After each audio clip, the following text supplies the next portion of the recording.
ತುಳುನಾಡಿನಲ್ಲಿ ಕೊರಗಜ್ಜನ ಶಕ್ತಿ ಇರೋದು ಮತ್ತೊಮ್ಮೆ ಸಾಬೀತಾಗಿದೆ. ಅನ್ಯಾಯ ಮಾಡಿದವರಿಗೆ ಕೊರಗಜ್ಜನೆ ಶಿಕ್ಷೆ ನೀಡಿದ್ರ ಅನ್ನುವ ಮಾತುಗಳ ಬಗ್ಗೆ ಇದೀಗ ಚರ್ಚೆ ನಡೀತಾ ಇದೆ. ಯಾಕಂದ್ರೆ ಕೊರಗಜ್ಜನ ಕಾಣಿಕೆ ಡಬ್ಬವನ್ನ ಅಪವಿತ್ರಗೊಳಿಸಿದ ಆರೋಪಿಗಳ ಪೈಕಿ ಓರ್ವ ಏಕಾಏಕಿ ಕಳೆದ ತಿಂಗಳು ಸಾವನ್ನಪ್ಪಿದ್ದಾನೆ ಅನ್ನೋ ಮಾತು ಕೇಳಿ ಬರ್ತಾ ಇದೆ. ಇದರಿಂದ ಭಯಗೊಂಡಿರುವ ಇನ್ನುಳಿದ ಆರೋಪಿಗಳು ಇದೀಗ ಕೊರಗಜ್ಜನ ಬಳಿ ಅಭಯ ನೀಡುವಂತೆ ಅಂಗಲಾಚಿದ್ದಾರೆ.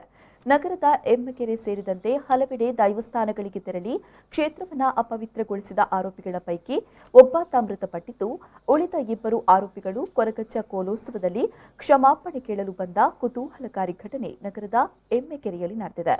ಕೊರಗಜ್ಜ ನೇಮಕ್ಕೆ ಆರೋಪಿಗಳಲ್ಲಿ ಒಬ್ಬಾತ ಬಂದಿದ್ರೂ ಕೊರಗಜ್ಜ ಮಾತ್ರ ಆತನಿಗೆ ಕ್ಷಮೆ ನೀಡಲಿಲ್ಲ.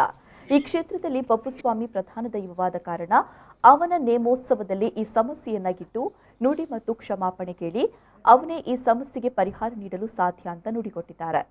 ಈ ಘಟನೆ ಭಾರೀ ಕುತೂಹಲಕ್ಕೆ ಕಾರಣವಾಗಿದೆ. ವಿಷಯ ಪೊಲೀಸರಿಗೆ ತಿಳಿತಾ ಇದ್ದಂತೆ ಕೂಡಲೇ ಸ್ಥಳಕ್ಕೆ ಆಗಮಿಸಿ ಆತನನ್ನ ವಶಕ್ಕೆ ಪಡೆದುಕೊಂಡಿದ್ದಾರೆ. ಘಟನೆಗೆ ಸಂಬಂಧಿಸಿ ಆರೋಪಿಯನ್ನ ತೀವ್ರ ವಿಚಾರಣೆ ನಡೆಸಲಾಗ್ತಾ ಇದೆ ಅಂತ ಪೊಲೀಸ್ ಮೂಲಗಳು ತಿಳಿಸಿವೆ. ಕಳೆದ ಹಲವಾರು ತಿಂಗಳುಗಳಿಂದ ನಮ್ಮ ದಕ್ಷಿಣ ಕನ್ನಡ ಜಿಲ್ಲೆಯ ಧಾರ್ಮಿಕ ಕ್ಷೇತ್ರಗಳಲ್ಲಿ ಆದಂತಹ ಕಾಣಿಕೆ ಡಬ್ಬಿಗಳಲ್ಲಿ ಹುಂಡಿಗಳಲ್ಲಿ ಹಾಕಿದಂತಹ ವಾಚ್ಯ ಶಬ್ದಗಳಲ್ಲಿ ಬರೆದಂತಹ ಏನು ಚೀಟಿಗಳಿದ್ದು ಮಾತ್ರವಲ್ಲದೆ ಬಳಸಿದ ಕಾಂಡಮ್ಗಳನ್ನು ಹಾಕಿದಂತಹ ಘಟನೆಗಳನ್ನು ನಾವೆಲ್ಲರೂ ಕೇಳಿದ್ದೇವೆ. ಹಲವಾರು ನಮ್ಮ ಹಿಂದೂ ಧಾರ್ಮಿಕ ಕ್ಷೇತ್ರಗಳಿಗೆ ಇಂತಹ ಅಪಪ್ರಚಾರ ಮಾಡಿದಂತಹ ಅವಮಾನೀಯ ಘಟನೆಗಳನ್ನು ನಾವೆಲ್ಲರೂ ಖಂಡಿಸಿದ್ದೇವೆ. ಇಂತಹ ಹಲವಾರು ಕ್ಷೇತ್ರ, ಬಬ್ಬುಸ್ವಾಮಿ ಕ್ಷೇತ್ರ, ಇವತ್ತು ಬಾಬುಗುಡ್ಡೆ ಇರ್ಬೋದು, ಅಲ್ಲೋ ದಡ್ಡಲ್ಕಾಡು ಇರ್ಬೋದು, ಮತ್ತು ಕೊರಗಜ್ಜ ಕ್ಷೇತ್ರ, ಇವತ್ತು ಎಮ್ಮೆಕೆರೆ ಕ್ಷೇತ್ರ, ಬಬ್ಬುಸ್ವಾಮಿ ಕ್ಷೇತ್ರ, ಮತ್ತು ಮಹಾಕಾಳಿ ಪಡ್ಬ ಆದಿಮಹೇಶ್ವರಿ ಕ್ಷೇತ್ರ, ಉಳ್ಳಾಲ ಕೊರಗಜ್ಜ ಕ್ಷೇತ್ರ, ಇಂಥ ಹಲವಾರು ಧಾರ್ಮಿಕ ಕ್ಷೇತ್ರಗಳಲ್ಲಿ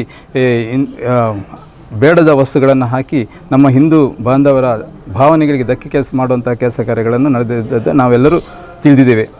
ಬಬ್ಬುಸ್ವಾಮಿ ಕ್ಷೇತ್ರ ಹೊಸ ಕಾಂಪೌಂಡು ಆಚೆರಿತ್ಲು ಎಮ್ಮೆಕೆರೆ.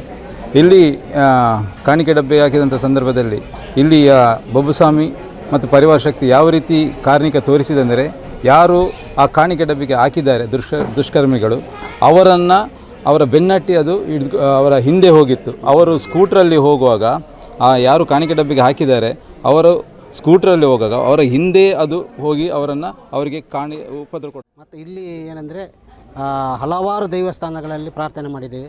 ಇಂಥ ಒಂದು ನೀತಿಯ ಕೆಲಸ ಯಾರು ಮಾಡಿದ್ದಾರೆ ಅವರನ್ನು ನೀವು ತೋರಿಸಿಕೊಡಬೇಕು ಅಂತೇಳಿ ಇಲ್ಲಿ ದಕ್ಷಿಣ ಕನ್ನಡದಲ್ಲಿ ಎಷ್ಟು ಕ್ಷೇತ್ರ ಉಂಟು ಆ ಕ್ಷೇತ್ರದವರು ಪೂರ ಒಂದು ಪ್ರಾರ್ಥನೆ ಮಾಡಿದ್ದಾರೆ. ಆ ಪ್ರಾರ್ಥನೆ ಮುಖಾಂತರ ಇವತ್ತು ನಿಜವಾಗಲೂ ದಕ್ಷಿಣ ಕನ್ನಡದಲ್ಲಿ ದೇವರುಗಳು ಇದ್ದಾರೆ ಅನ್ನೋದನ್ನು ತೋರಿಸಿಕೊಟ್ಟಿದೆ. ಇಂಥ ನೀಚ ಕೆಲಸ ಮಾಡೋರು ಇನ್ನೂ ಹಲವಾರು ಇರಬಹುದು. ಇದು ಇವರೇ ಒಂದು ಪರಿಪಾಠ ಈ ಬಬ್ಬುಸ್ವಾಮಿ ಅವರಿಗೆ ಕೊಟ್ಟಿದೆ. ಇನ್ನು ಮುಂದಿನ ಜನಾಂಗಗಳಿಗೆ ಈ ಬೆದರಿಕೆ ಬೇಕು. ಯಾಕೆಂದರೆ ಬಬ್ಬುಸ್ವಾಮಿ ಏನು, ಸಾರ್ಲ ಪಟ್ಟದ ಅಜ್ಜ ಆದರೆ ಕೊರಗಜ್ಜ ಅಂದರೆ ಏನು ಅನ್ನೋದು ಅವರಿಗೆ ತಿಳುವಳಿಕೆ ಆಗಬೇಕು. ಅವರ ತಿಳುವಳಿಕೆಯನ್ನು ಇವತ್ತು ತಿಳಿಸಿಕೊಟ್ಟಿದ್ದಾರೆ. ಇನ್ನು ಮುಂದೆ ಅಂಥ ಒಂದು ತಪ್ಪು ಯಾರು ಮಾಡಬಾರ್ದು ಅಂತ ನಾವು ಈ ಕೋಟೆದ ಬಬ್ಬು ದೇವಸ್ಥಾನ ಪರವಾಗಿ ನಮ್ಮ ಎಲ್ಲರಲ್ಲಿ ಪ್ರಾರ್ಥಿಸ್ತೀವಿ.